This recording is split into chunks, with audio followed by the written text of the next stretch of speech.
Woman goes to hospital for checkup, but the doctor said she was infertile. At that moment she almost collapsed. For a woman it was a bolt from the blue. She turned around and stormed out of the doctor's office. Her husband followed her out. They had been married for 7 years, but there had been no children. It turned out that the problem was the woman. Anna felt she couldn't hold her husband back any longer. Crying, she asked him for a divorce, but Wiesen said it didn't matter if she had children or not. He would always love only her in his life. Anna was touched to the core. She completely gave her heart to a man. 3 years later Anna suddenly received a call from the hospital. She was told that her husband had died in a car accident. She was told to rush to the hospital to confirm her husband's identity. Anna still had a face of disbelief. She thought it was just a man with the same name.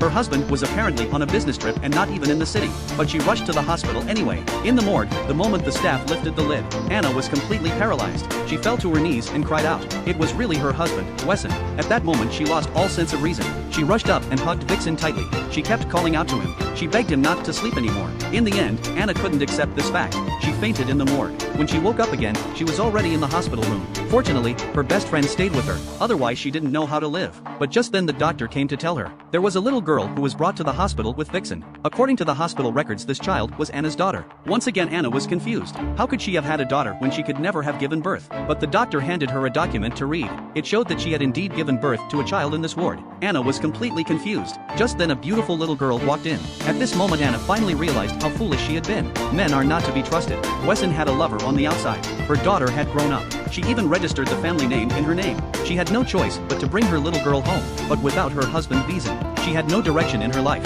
She didn't know what to do. Among her husband's belongings she actually found another cell phone. And there was Wiesen's secret. The most important thing now was to find the little girl's real mother.